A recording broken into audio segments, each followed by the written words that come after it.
Hello everyone, I'm Alex, and today we are looking at the 2019 Toyota RAV4 Hybrid. This video is going to focus mainly on the hybrid model and some of the differences between it and the non-hybrid RAV4. If you want to know more about the non-hybrid model, there's a separate video on our channel. You'll find a link down there in the description. Although crossovers are big business in America, in fact, Toyota sells over 400,000 RAV4s every year, there aren't very many crossover hybrids actually. We only find the Nissan Rogue Hybrid and the Toyota RAV4 Hybrid. And for 2019, Toyota has gone back to the drawing board and completely redesigned the vehicle, and they've given us a new hybrid system under the hood. Let's see how it stacks up. As with most of Toyota's hybrids, the RAV4 Hybrid looks like the regular RAV4. There really is not a lot to differentiate the two models other than the fact that the Toyota logo has the blue accenting we see right there in the middle. The other way you could tell them apart is that there is no adventure model of the RAV4. So the adventure model gets a different grille right here, looks a little bit more like Toyota's pickup truck line. We don't find that trim available with the hybrid engine.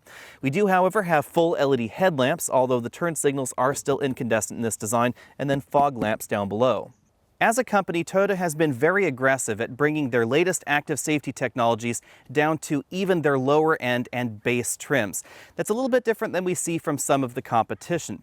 The result is that even the base LE trim of this vehicle gets radar adaptive cruise control, lane keeping assistance, pedestrian detection, cyclist detection, and of course automatic high beams. That's enabled by a standard camera right here behind the windscreen and a radar sensor behind the Toyota logo. As you're comparing the RAV4 to the competition, keep those features in mind because while some of the manufacturers may include features like autonomous emergency braking, they don't include radar adaptive cruise control and the full suite of safety systems that we see standard in the RAV4.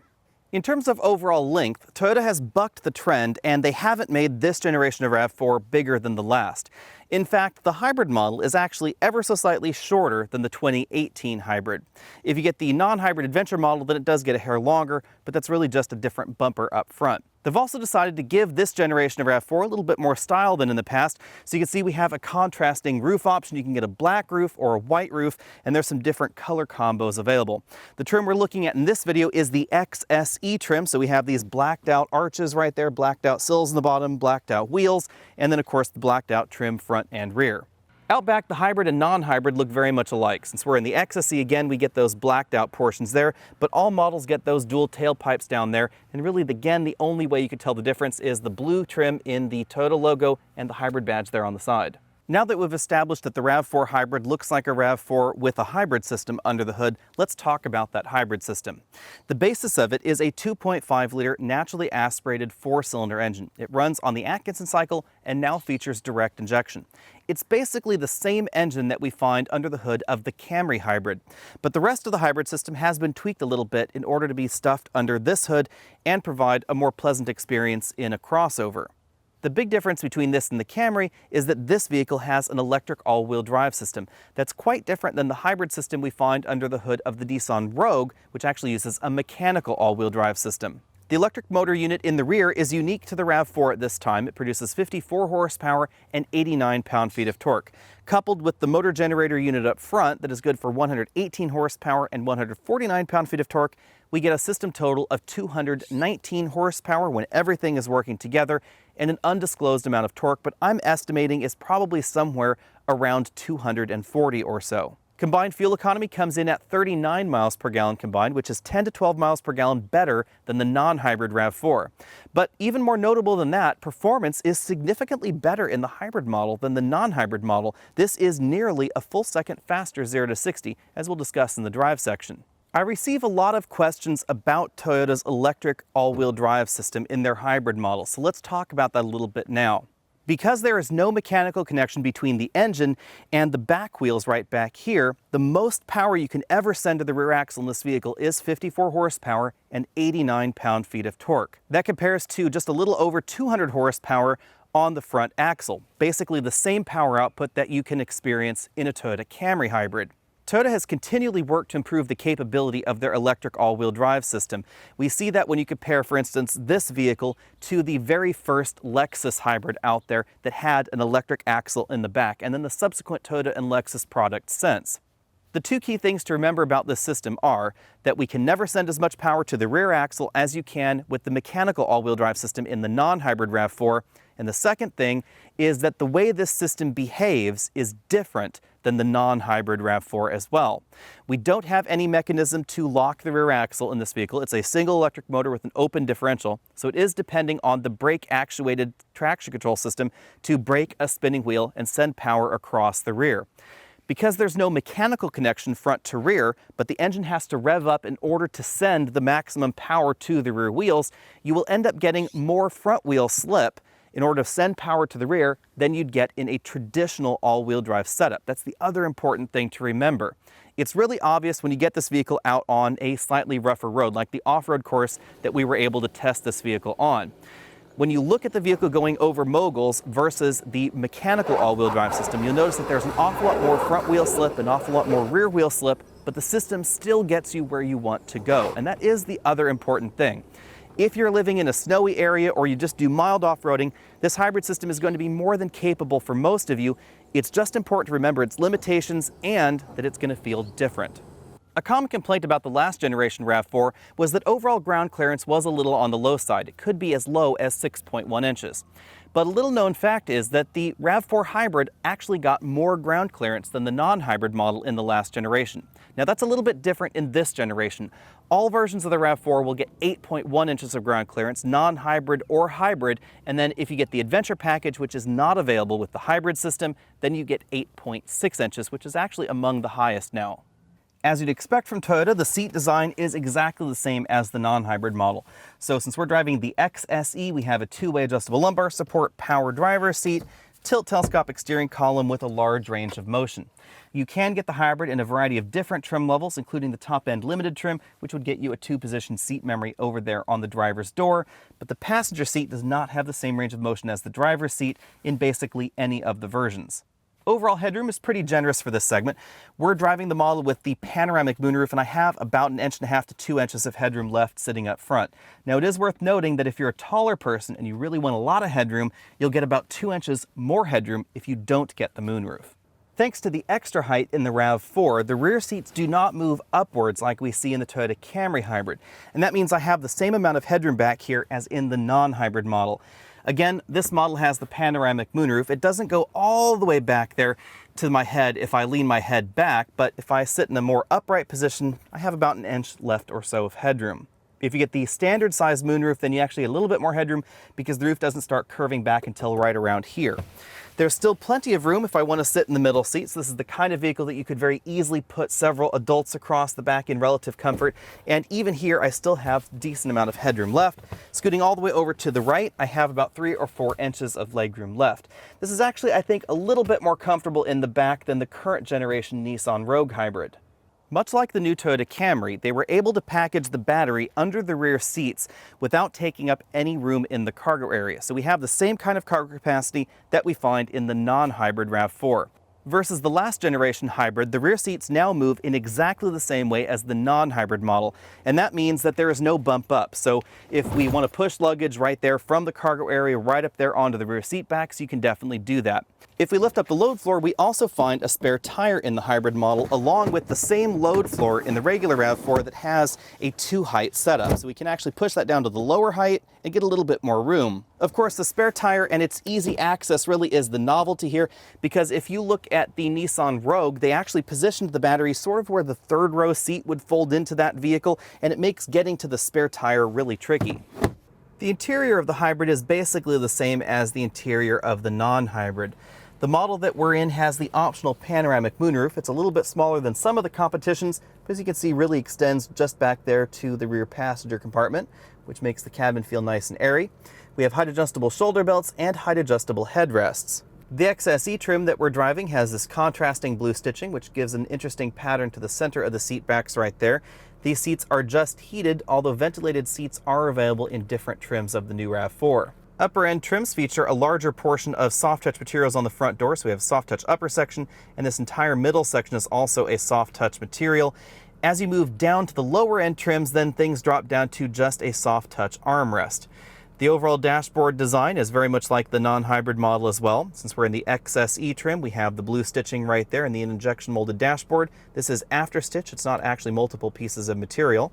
On the passenger side, we have a slot where you could very easily put smartphones or other tchotchkes. And then we have a bin-style glove compartment, which I suspect would be able to fit smaller tablet computers, but not larger ones. In the dashboard, we find the same infotainment system that we find in the new Toyota Avalon. This features Apple CarPlay, but not Android Auto, although we do have Amazon Alexa integration.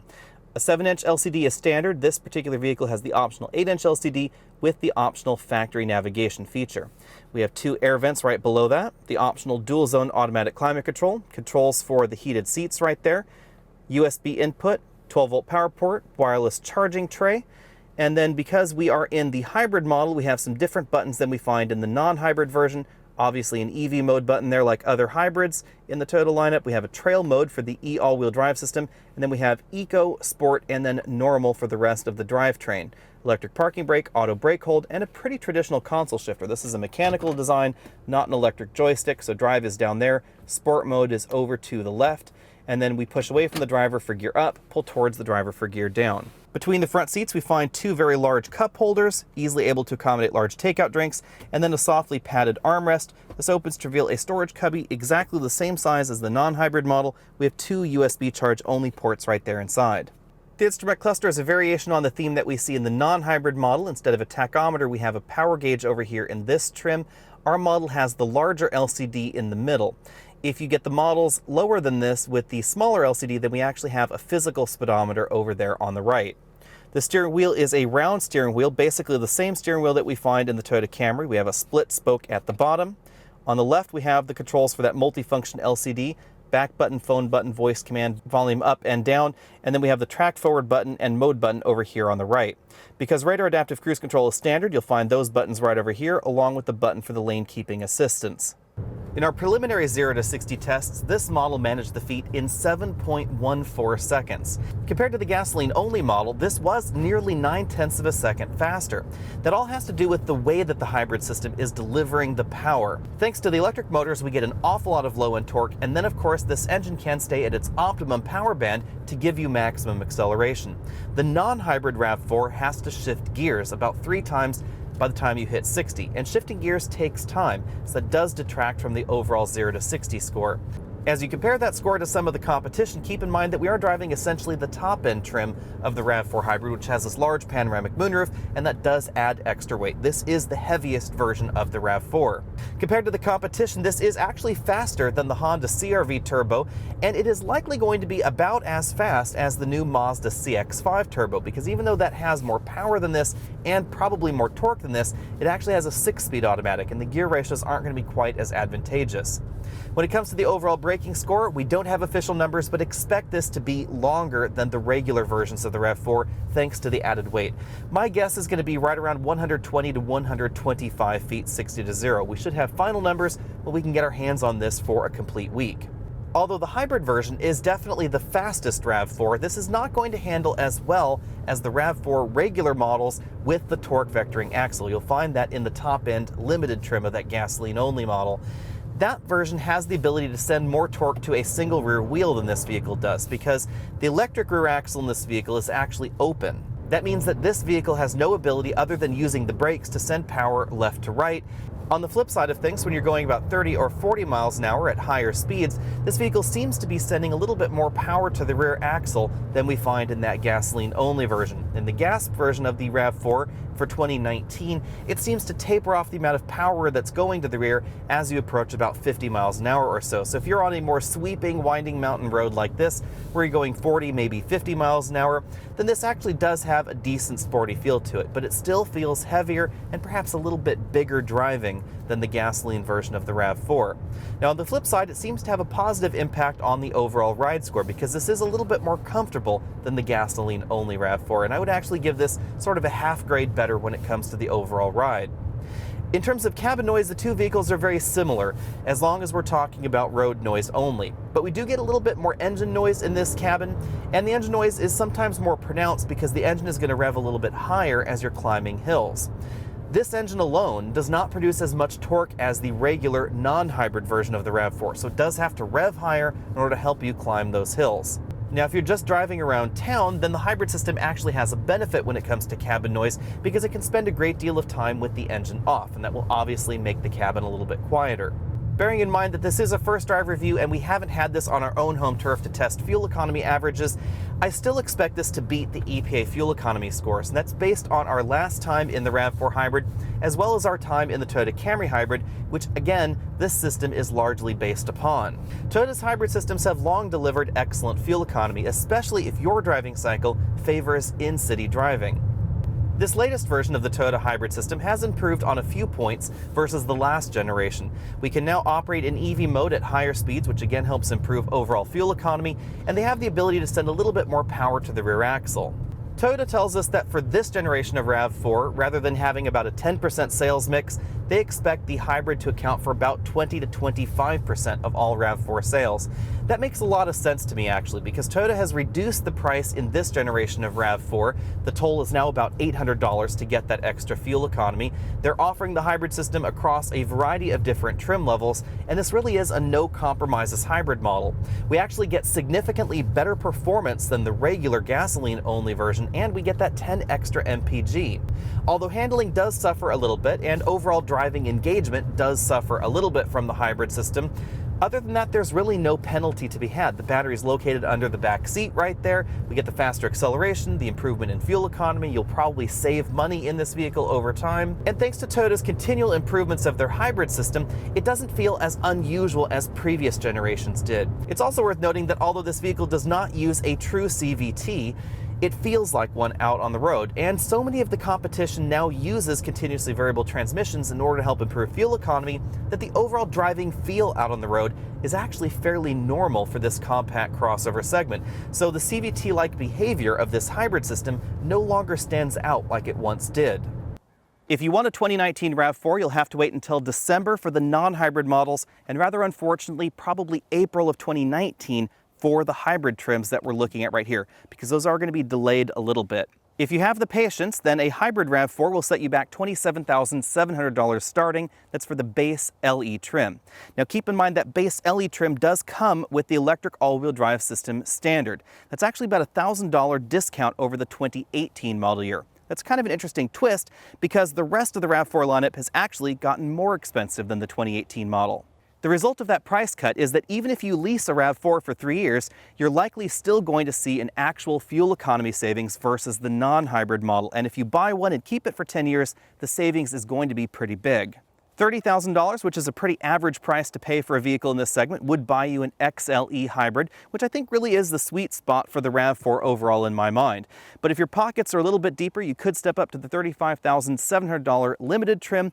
With options, you get a little bit higher, but that's where that model is going to start. That actually is a little bit less expensive than some of the top-end trims we see from the competition. Speaking of competition, at this point in time, we really don't have much. We do have the Nissan Rogue Hybrid, which was a little bit more fuel efficient in some driving scenarios than the previous RAV4, but this RAV4 definitely beats the current Rogue. The Rogue does use a mechanical all-wheel drive system, so if you are really interested in the most capable, most robust all-wheel drive system, I would argue that it is probably going to be found in that Nissan Rogue, but Toyota has made some serious software updates to this system to really help improve its off-road and its snow driving characteristics. Now, I can't go into too much detail until we've actually had this for a week, run it through our usual battery of tests, and actually put it through some of those real-world experiences to really see how well Toyota's new hybrid system stacks up. But it's pretty easy to say that this is likely going to be more fuel efficient than the Nissan Rogue in most driving situations, if not all of them. It is definitely more fuel efficient than the regular RAV4 hybrid, and if you've been holding out for another hybrid entry in this segment that is affordable, this is definitely going to be a good option. Now, the rumor mill is telling us to expect a hybrid Escape in its next iteration, but we don't see one yet, and we won't see one for the 2019 year. Perhaps more interesting than all of that is the way that Toyota has decided to tune the hybrid system in the RAV4, because they could have given this more of a Prius-based hybrid system and really improved the overall fuel economy of the RAV, and instead they opted for performance, which is kind of an interesting twist. This is significantly faster than the regular version of the RAV4, pretty much like we see in the Camry lineup. The Camry hybrid is actually faster than the non-hybrid Camry 4-cylinder. That puts the hybrid RAV4 in a very good position overall in this segment, because this is now actually faster than the turbocharged version of the Honda CR-V, and that would be one reason you might want to get this over the Honda. Let me know what you think about that down there in the comment section below. Check out those related videos, including the full review on the non-hybrid RAV4 that you'll also find on our channel. Click up there if you want to support the channel to the top of your screen, and I hope you do. Find us over at facebook.com/AlexNautos, and I'll see you next week.